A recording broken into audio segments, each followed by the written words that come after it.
of our series. Yeah, this is their 7th series they've played so far this split. Their previous 6 series, they won Game 1. Yep. In 2 of those 6 series, they had lost Game 2. So that's to speak to a little bit of their fall-off. But that's usually, I like to call it, because it's really hard to adjust after a win. It's really hard work to stay at a high level because you're trying to look for these minuscule mistakes and predict the other team's adaptation. Right. When you lose, it is easier to bounce back, in a sense. Like, that's why some of these series can go back and forth. We'll see if they make any big mix-ups in the bands. I want to see the hacker room come out. Yeah. Spice of life in our game here. Yeah, interestingly enough, Game 1 on the other stream between Cloud9, there was also a Cassiopeia play. So I know, like, Keen was the Cassiopeia guy who brought it in, but it seems like there's been a bunch of success from that champion in scrims this week. A lot of people are picking up Cassiopeia, and a much higher priority on Shen as well with the ban. You saw how Froggen kind of took by surprise once Svenskeren, another time Haunter as well. KFO came in those fights, but the damage that was dealt there really changed their mind about taking that fight. So we see some players maybe not actually have as much solo queue time against that champion right now, and they're taking fights they usually wouldn't if they knew. Bans are filing out here, the final ones of Rise, and we're looking for Team SoloMid here. Maybe the hacker room doesn't get banned out once more. It's going to be the Anivia. So again, Azir, Aurelia, all these, and the jungle champions besides Kindred left up. Yeah, Rek'Sai still available. That was TSM's first pick when they had very similar bans to this one. But there is still a lot that Echo Fox could potentially go for. I wonder what they would put the most priority on, right? It could be a Karma. The Karma was really pivotal in their map rotations later in the game. Pretty strong laner. It'd be all about whether or not Big is okay playing against it. He scared me a few times. Putting himself in the front, you saw him get dropped by like 2 attacks of Haunter and 1 pop-up of Svenskeren. But in the end, that role of speed and utility came into play. Huge for Big, if you will, and the rest of the team. 20 seconds on their first pick here. Will it be the jungler? Do we deny that? Svenskeren's still going to be able to play something strong is basically the talk. So it's actually going to be the Karma.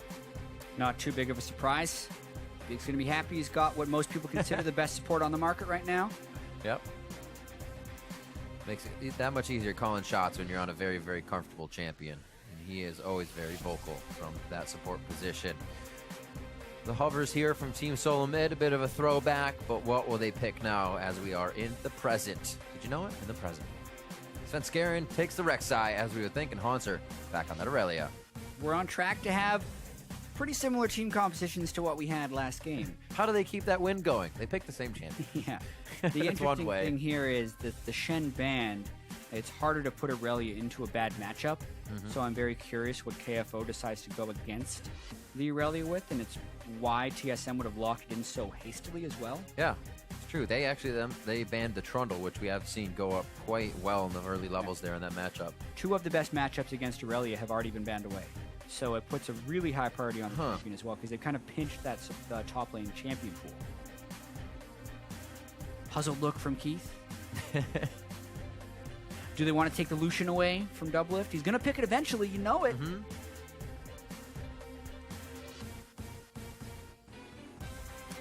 Oh, Sivercom. So even more speed. Yeah. Coming into this one, and wave clear as well to go with those picks. Got to go really fast. Super, super fast. This is need for speed, move speed comp. Just throw Orianna in the mid lane or support Lulu and just zoom. No, they have enough speed. They're very, very fast. For TSM, now would be critical to try and make sure they have some counter initiation and some stuff that can fight back against that speed. They've already played these champions. Azir is great into it. Nivea's band would be good into it. Support Zyra is actually exceptional, but it's bad against Olaf. Like, it's exceptional against move speed, but bad against Olaf, so I'd be less likely to think they do that. Instead, they're just going to throw a tidal wave at it, which also works. I think, if they decide to lock that in. It makes sense. It's a pretty good matchup against Karma. Keeps Biofrost in one of his mains as well. Is it Lucia Nami? Who would have guessed? Oh! They're going to hold on that support pick. They do. You have to counter support. Quite strong. Quite strong. Yeah, I guess they want to make sure Froggen can't get the Azir. Yeah, that's probably right. Although I actually don't think Azir works that great at run-at-them compositions. His bird legs can only go so fast. He can only dash so far. Little hops. Yeah. Saw Jinx from Wild Turtle just the other day. Will it be what they pick? We've also seen Tristana come out in recent games as well, as they played a little bit of that turret destruction game Yeah. on Friday. Here, they're most likely to have to lock in both their solo lanes, though. So they have to make a lot of decisions here. No, get another 80 carry. Yeah. Go It's hard. Sivir mid. We'll see. They could if they really wanted to. Lucian top can't do that. It's already taken by TSM. What would they do? They need to match up against Aurelia and Azir. That Victor. There's the Cassiopeia come back out, and he actually goes for the Jax. I like it. Get KFO on something aggressive. We'll see this fight between him and Haunter as they match up in the lanes as they start solo pushing later in the game. Yeah, and they've tried the Jax a few times unsuccessfully. KFO's been able to get good starts in games, but he hasn't been able to transition it because the team hasn't had the greatest teamwork. I like the Cassiopeia again. That was a matchup that worked out pretty well for Froggen against the rest of TSM. And TSM hasn't really added any answers to the Cassio. They have no great ways of initiating. They're still going to struggle to move through the miasma. So clearly TSM is saying that Froggen and his Cassio were not a problem. Otherwise they would have tweaked their ban phase a little bit or picked it away. Now they'll do the Nami. So sneaky, TSM. Tricky. So exactly the same team composition for TSM that lost game 1. The only thing that they changed was the Shen ban. Yep. And sides. And sides. And sides. That red side Lucian, though, he'll get... Yeah. Oh, so strong. That's Imba. Let's bring it back. So, we see the compositions now for Team SoloMid as they go back with a tried and true of game number 1, something they have not lost yet. This is the first time they'll have to win 2 games in the back half of a series, so they know with this victory, they're going to have to do it again. Yeah, just play the same team composition 3 times in a row if they want to go for the win. Yeah, it's I'll always... never see it coming. It's always bold to go with exactly the same team composition, especially when the other team gets to make adjustments. Yeah? Echo Fox obviously got to opt into the matchups they were happy with, opt out of the matchups they weren't as happy with. Interestingly enough, at least TSM changed their bans, so it's not exactly the same look they're giving, and I think there's a less optimal matchup for Echo Fox in the top lane. I think it takes a lot of confidence for a team. Sometimes you can call it foolishness from a team. In this case, obviously it's the results that are going to tell us whether it was confident and good or overconfident and bad. All right, we will see the same comp for TSM, and Echo Fox going to switch it up a bit. Before we get into game number 2, remember to vote on Twitter for the team you support in this series. Use hashtag TSMWin or hashtag FOXWin to contribute to the conversation. As we get into game, we'll see how this one pans out. TSM had a very early lead in a swap that they initiated on the game, and then they weren't able to really work it. We're going to actually get a quick pause as we come into this one, so we have more time to talk, and you get to listen. Yeah, maybe it's a peripheral issue. We'll see at the very start of the game whether they can get that sorted. Speaking of the team compositions, just a little bit more, though, like TSM with exactly the same thing, but quite honestly, probably more favorable lane matchups to add on to the pressure they already had in game 1. Which I think is why they're so confident in doing this. Because if we think about what happened in game 1, they did have basically 3 pushing lanes. Lucian Nami against the Jhin Karma was pushing. Sivir is a weaker laner against Lucian than even Jhin would be. So they could potentially push that in, even though the Sivir is going to have some pretty good wave clear. And then in the top lane matchup, when you consider the Aurelia versus the Shen, which was in game 1, versus this game, which is going to be the Aurelia versus the Jax, it will be a very snowbally matchup, but conditional on the jungle pressure of Svenskeren, they could potentially steamroll this game. They were close to steamrolling game 1, fell short, and that's why I think they're so confident keeping this high-pressure team comp going for game 2. Well, if they do the lane swap, we'll keep an eye on Svenskeren once again. He was the one to really spark things off, finding hard with the rest of the team in that upper brush in game 1. Echo Fox was a little more timid on kind of getting themselves into deep wards. They were just taking the lane swap as it was, and were forced to just take the turret down as they saw it was happening blindly. Here it looks like a line of scrimmage this game, actually. So no super deep wards just yet. Maybe 3 will roam in together once they group up. 30 seconds. Yeah, so any swapping would have to be done blind as of now. We haven't seen many deep wards from anyone, as you said.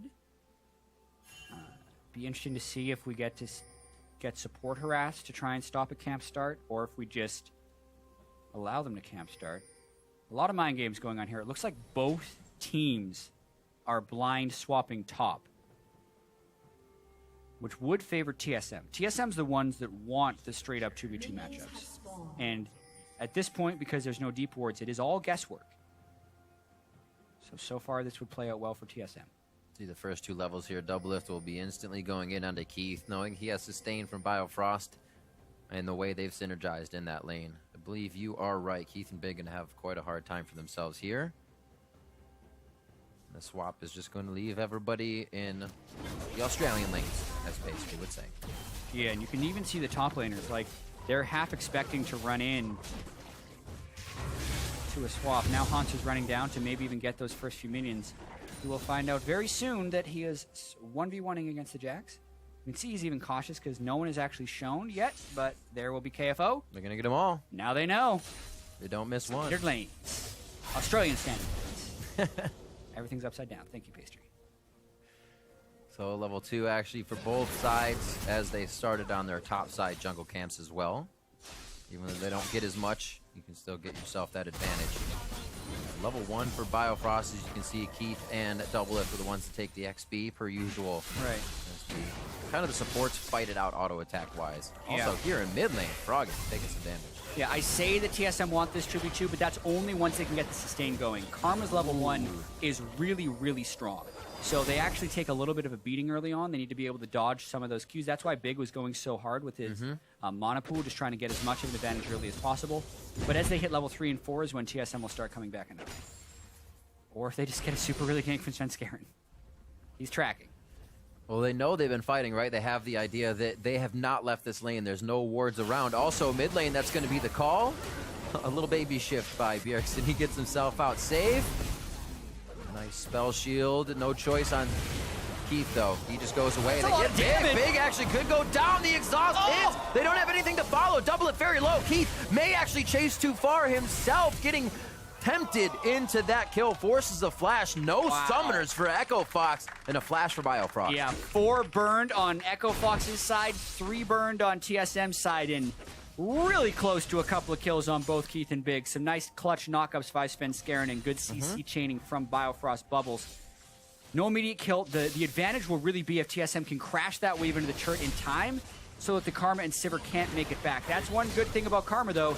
Even at low levels, she can speed you back to the lane very quickly. Mantra'd that first shield to give him a little bit of move speed, and I think they're actually going to get a decent number of those minions. TSM was unable to push it incredibly fast. There's another move speed for Keith. They can catch decent chunk. He lost about half a wave. That's not bad. Make sure he times this right. The method to the madness is easily calculated now with small auto attacks from Big. So really a solo queue gank. 3 minutes, 20 seconds in when you expect it. No vision top. It looks like the aggro of the dual lanes kind of brought their mentality to the wayside and they tunneled in almost to the benefit of TSM. And now with the summoners down, they may just be able to rinse and repeat something up there quite soon. Yeah, Hanser being pretty greedy with his potions there. Just drank another one. KFO already out of corruption charges. Hanser has 1 left. So if we're thinking about total available health, Hanser would actually be winning that lane, but he was in kill range for a gank. That's why he's drinking those potions. So pretty close lanes across the board, aside from Froggen, who's got that 10 CS lead on Bjergsen, in part because of Heart's gank. Whoa. Level 5 to 4. Equilibrium strike is theirs. His health is smartly a little bit lower. It was his choice, and Hart says thank you. Yeah, thank you very much for the pull on the Scuttle Crab. I will take that. So actually better start for Echo Fox than they had in game 1. And a lot of that has to do with Hard not losing his mind early on in the game, giving up double buffs. He's been pretty solid so far. Really narrow margins in the top lane. It did not allow TSM to pick up first blood. Do have a level advantage, though. Keith is being smart, though. He knows this wave's going to come back, and he'll be able to clear with it. There's actually a lot of caster minions just piled up there. Gonna crush down these outer casters for Fox, and they'll easily have a wave to farm up. Looks like we're going to have Hard going towards the top side. We haven't seen too much pressure from him just yet, as Svenskeren tries to get his hands dirty very, very early in this game.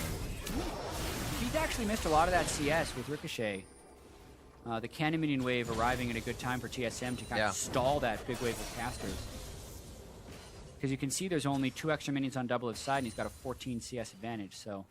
It's a really dangerous place to have it as well. No ward on the side. It's exactly where Svenskeren was able to pop over the elbow of the wall, so it's almost like we have to wait one more wave. And like you said, Ricochet not making it easy. And as soon as he wants the siege, that cannon minion. They actually going very, very hard on him as well, and he ends up missing it. Yeah, so very aggressive bubble there from Biofrost just to try and starve Echo Fox as much CS as possible. This is actually the least talked about thing about CSing in pro play is CS denial by the opponent team, because obviously Keith is capable of getting near perfect CS if he's not being harassed. But the harassment from Biofrost and Doublelift is what costs people CS in pro play. It's not the actual last hitting. It's being able to weave last hits around the opponent harassment. So it's both a skill to CS as well as a skill to deny CS, which is why we use CS differential as our main CSing stat rather than just raw CS at 10. Especially with that synergy. Not just Doublelift going hard on Keith. He's got to dodge bubbles, and he's got to dodge attacks as well. Keith can't do too much even with the shield of Vig there. You have to respect it. Froggen returning to mid lane. Looks like he gets miasma right on the entire thing. Go ahead and clear that out. Not too much damage on that from being a low level, but it will set him up to take these. Little invade here coming from Bjergsen. What is their route? Could be for KFO. Yeah, the turret's still up, but depending on how well Haunter can harass him, KFO still has his ultimate, so he can boost up his resistances, but... Oh, can't flash out. Oh, he tried so much at once to get himself away from the majority of the members of TSM, but gets popped up by Svenskeren. Top lane as well, going to go back and forth as they duke it out. And it looks like another summoner blown, but most of those are coming back up for an even scarier fight that Froggen's going to be approaching. Trying to match, but there was a pink ward there. He didn't even end up walking into vision range. I was like, where'd he go? He was like, yeah, this is probably not going to work. It's a little bit too late to match. To speak about that gank attempt a little bit more, just good timing by TSM and a little bit of failed execution by KFO. Svenskeren unburrowed at just the right time as KFO was leap striking towards him, and then it looked like KFO actually flashed short a little bit.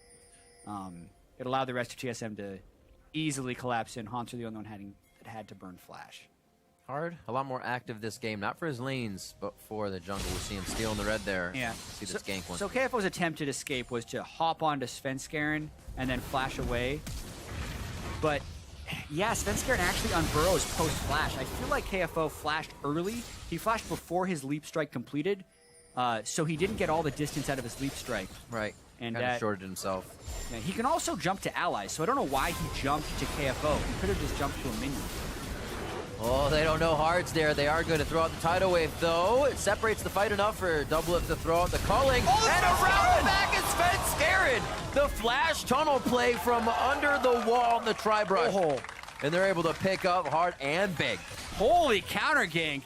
That was just a I thought he was too far away, honestly. He was partially in the river when that started. Yeah. And he flew right in. I mean, first off, that gank was easily stuffed by TSM 2 versus 3. That's true itself. The Sivir Karma Olaf gank is pretty underwhelming, to be completely honest. Unless the team is way overextended. There's no hard CC there, and they didn't have enough move speed at the time to boost it up. And then as the gank failed, Svenskeren just tunneled right under the turret, got the immediate knockup, and that just chained with everything for TSM. So really just a beautiful display there from Doublelift, Biofrost, and Svenskeren. Another strong early game from TSM, but things are definitely going to go slower this time. It's not a lane swap. Turret gold isn't being distributed right away. Everybody's pretty much fighting for their own gold in these solo lanes. And right now, KFO is having a bit of trouble with that. The CS is even, but he's getting pushed out. We'll see this again. Yeah, so Keith doesn't even pop ultimate to help that, and the tidal wave cuts through pretty much everyone, so it's easily a failed gank, and guess who's here? Boom. They chained the CC with bubbles onto Big. Keith able to flash away in between the CC chain, but just a pretty slick and easy double kill for Doublelift and Biofrost. And now a quick swap down bottom, actually, to get turret pressure and probably move this into a Drake. Just talked about not having that turret gold. Well, there it is. Grabbing it up as soon as they can in the outer limits of the side of Echo Fox. Froggen as well being pushed out of his lane. So that means Bjergsen's going to be able to clean up a wave or two here and have a slight lead for himself. Fox left in the top side, or should say Keith by himself, but you got to respect the fact that TSM has not given up on this bottom tier turret, already prepping some damage on it. Could mean big things later if they're able to get a 4-person fight and keep rolling through. Really interesting strategy right here as Big has come down because Haunter can match with teleports, so that's why TSM is being so aggressive right now. They know they can force a 5v4 if they get the right move, so they're just taking this time to move in, get all the wards, and then instead of going straight for Mountain Drake, they're just going immediately for turret pressure. Sivir's arrived, though, so now they will transition down to the Drake. And it looks like Echo Fox has to give this one up entirely. Mainly because Froggen is actually... Yeah, they're already starting Frog into the sideways. It's like, ooh, CS, top lane, let's go.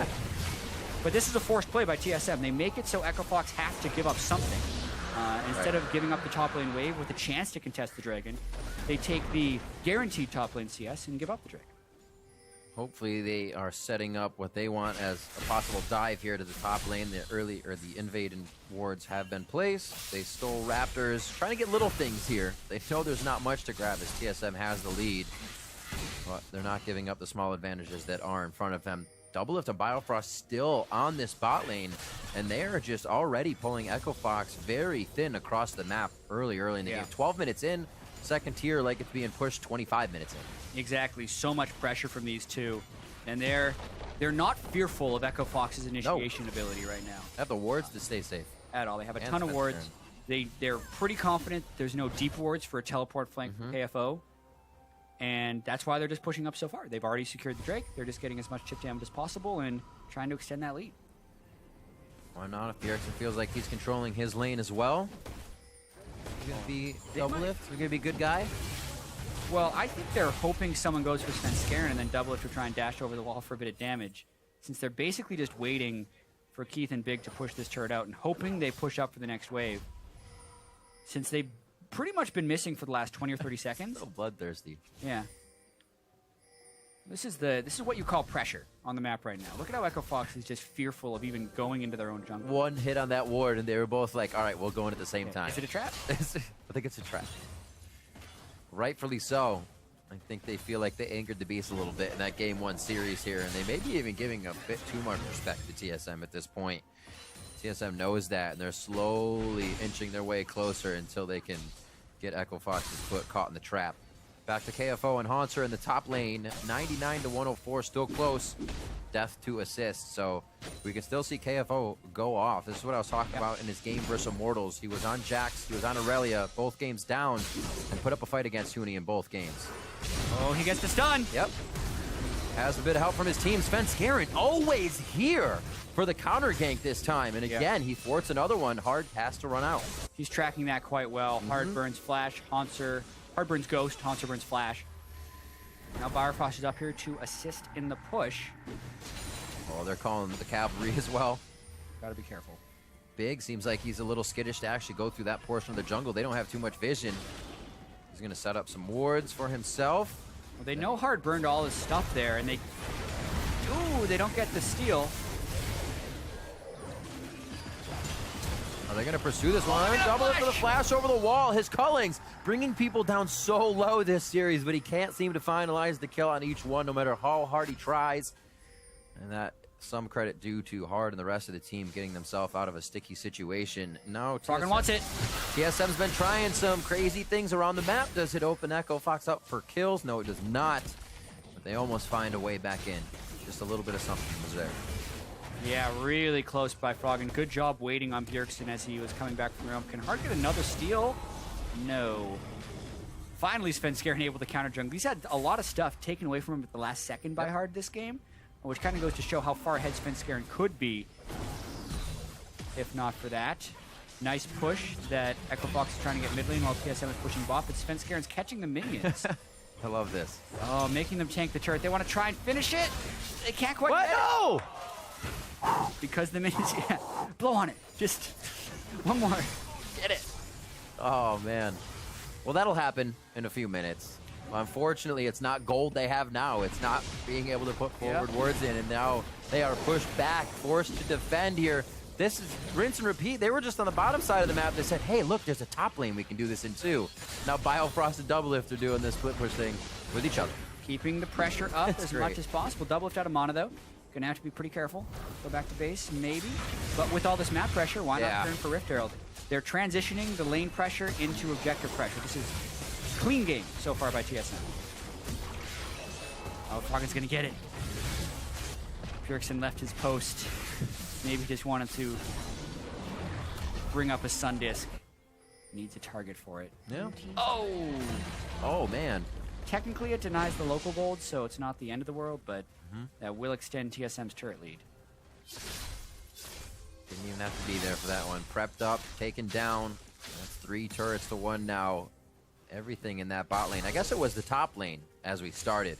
Those 2 turrets taken down as Doublelift and Biofrost swap back. So TSM's actually been avoiding everything with their bot lane and fighting everything with Svenskeren and Hanser. Feeling like Hard is going to keep going to KFO, and they've been right.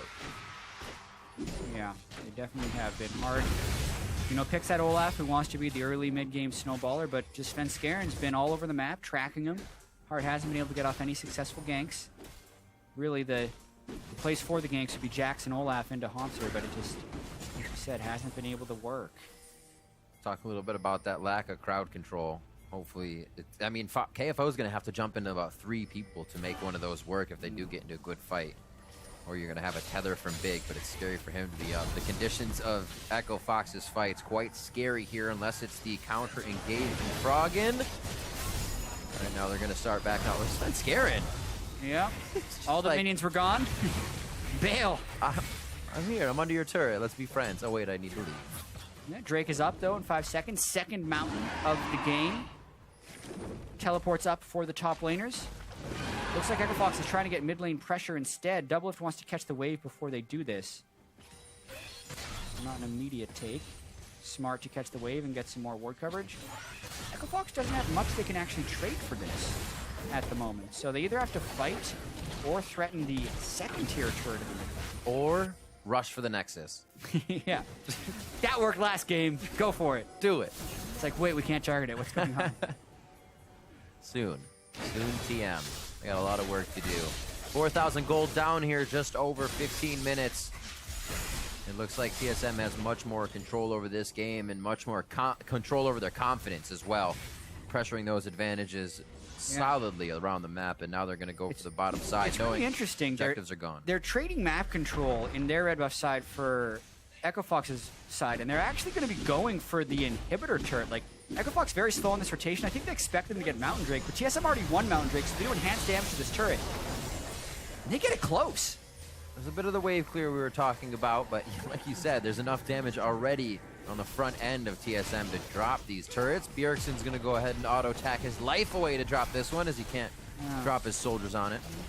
It's a little risky because they're giving KFO free time in the top lane to get a lot of farm, but boy, do they seem to make a lot of progress there. Second Mountain Drake will continue that as well. This is what TSM was actually hoping to have when they went for the sneaky Baron last game. This time, that's definitely an option.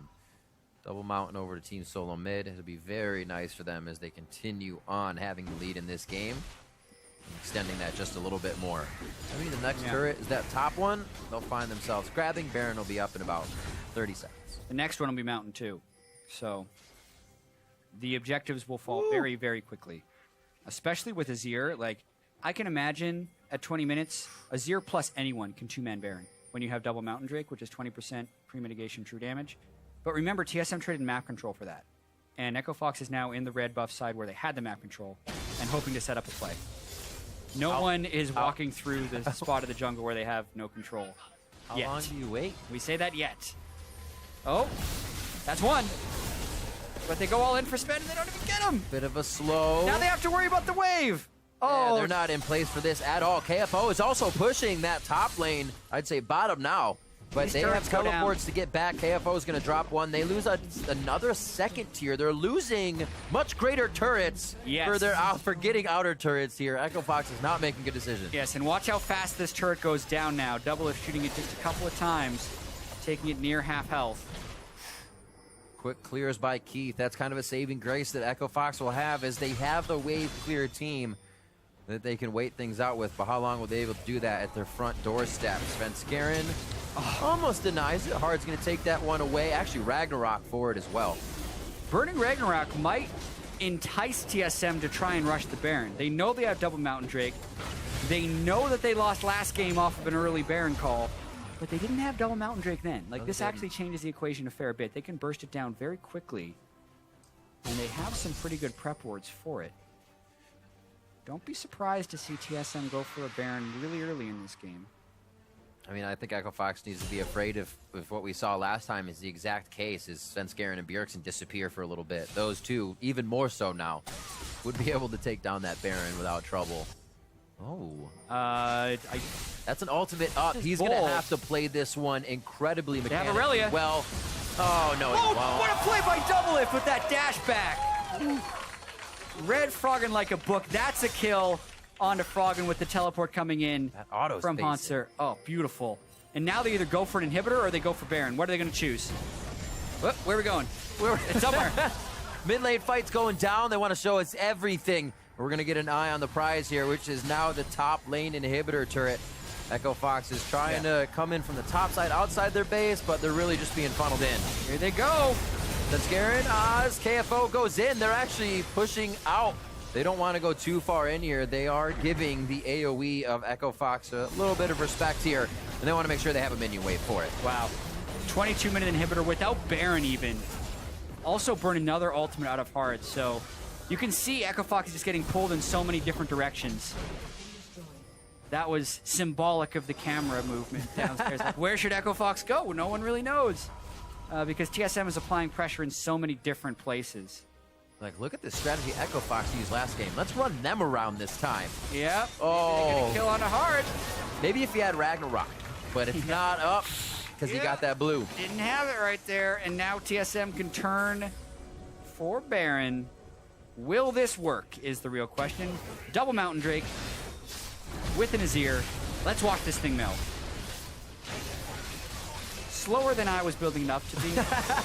But this is 23 minutes in. Thanks, Gat. Baron should be really hard to take 23 minutes in. That was pretty easy. All right, there you go. You got me on that. That felt like a 40-minute Baron. I'm sold again. Really? Okay. When they get a third one, it'll be even faster, I promise. That's true. They do have another Mountain Drake to possibly take. Echo Fox trying their damnedest to set up these small bushwhack traps. They tried so hard in the red side of TSM, but they actually never even really entered their own jungle. Yeah. Svenskeren said, guys, they're all here, and look what happened there. An inhibitor turret falls.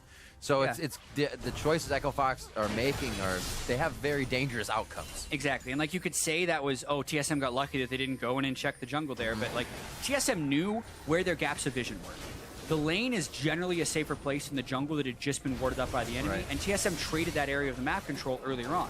So Svenskeren was the sacrificial person to go and check, but he was very careful about it. And at that point, you'd think it'd be double lift, because who's going to get red buff at this point in the game? That guy. That's what Echo Fox is banking on, right? Exactly. But TSM played with much more discipline. Bjergsen off on the side, looking for a possible shuffle in as the rest of his team is kind of cordoned off by the miasma of Cassiopeia. Now to the mid turret once again. A very big culling, dropping a few members low on the side of Echo Fox as they're forced to watch that second tier fall down.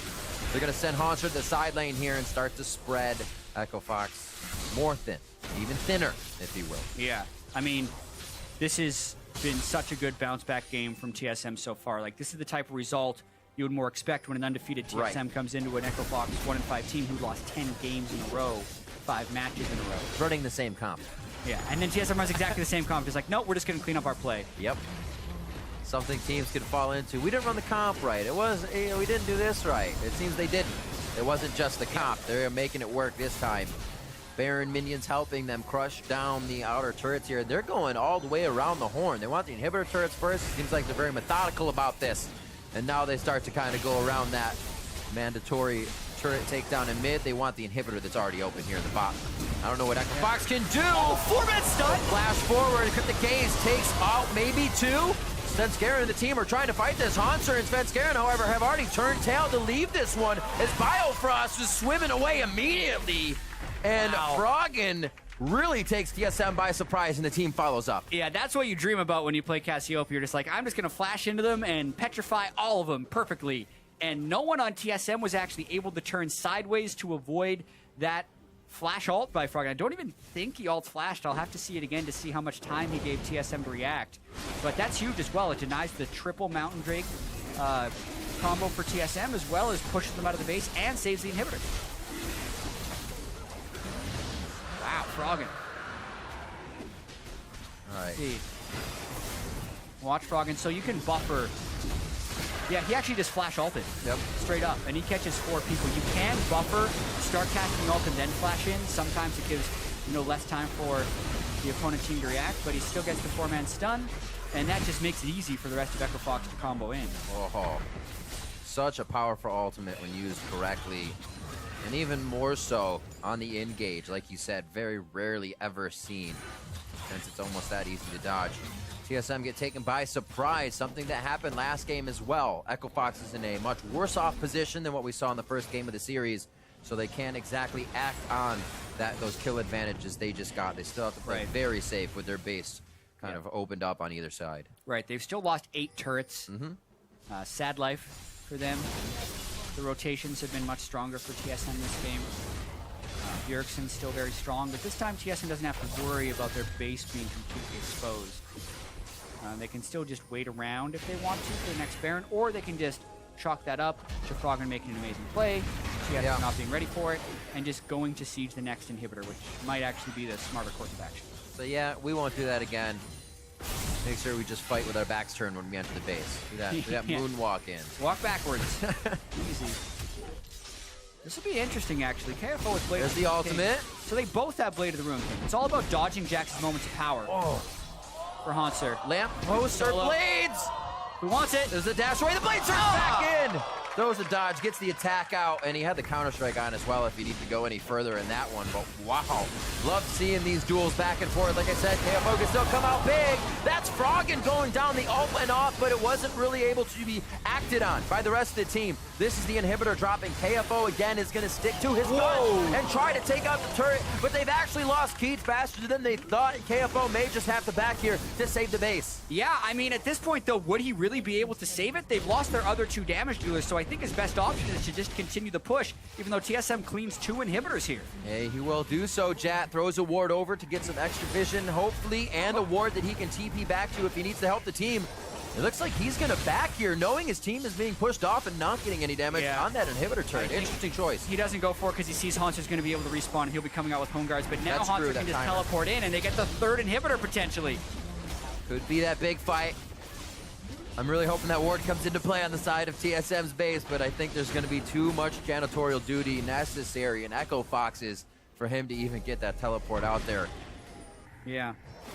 Watching this one more time after Haunter had been soloed, they get the culling for a bunch of damage. Svenskeren just flashes over the top, and no one is actually close enough to catch Froggen. He took way too much damage before he was even in range for the ultimate. He'd also burned his flash to initiate the last fight, so that allowed Svenskeren to get some big damage. And then, I mean, that's just a 0 for you against a Sivir. It's a really difficult matchup for the Sivir to space, and Keith shouldn't have been up that far. But when he got tagged by the Rylai's, he was dead. Wham bam, thank you, ma'am. Just out. 30 minutes coming up on the clock, 7-5. TSM much more control here as they come into game 2, as we said, with that same comp. And getting 3 inhibitors usually signals the end of the game, especially with how far ahead TSM is.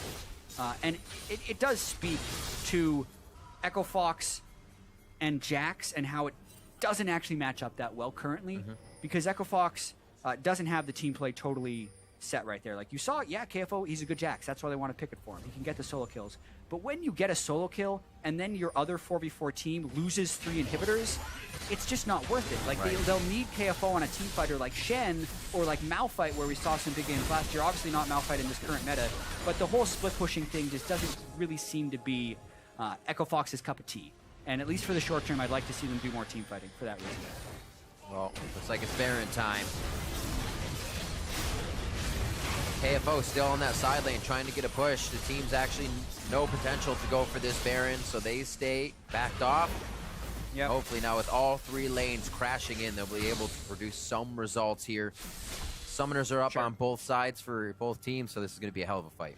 Yep, we got flash back up on Froggen, but depending if TSM can slow play this properly and get all 3 waves approaching without being engaged upon, it's going to be overwhelming for Echo Fox. Luckily, they do have a Sivir, who's great when there's about 500 minions in front of your base, because those ricochets just keep bouncing around everywhere and can kind of clear it.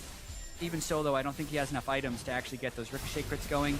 The only way Echo Fox comes back here is if Froggen lands another beautiful ultimate. Otherwise, TSM's going to push in and end the game.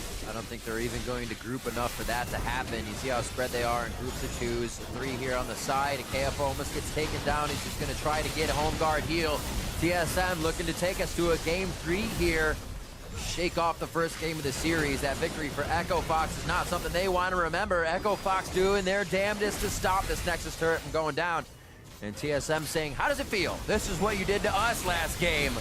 And a hell of a game it was. This is going to be a great series here if TSM closes it out. Now, Echo Fox keeping themselves alive a little bit longer. There's the dive on the tidal wave. We're going for a swim on this one. Double Lift goes down as Ragnarok gets him to the back line, and they're going to keep going for the fight. KFO gets hit out here as it looks like Bjergsen's able to finalize the kill, and they may not need Double Lift to finalize the Nexus. They're going to have the last 4 members on it. They're going to have the damage necessary, and we're going to a game 3. TSM take game 2 over Echo Fox. Yeah, and this was just discipline from TSM in this game because they definitely didn't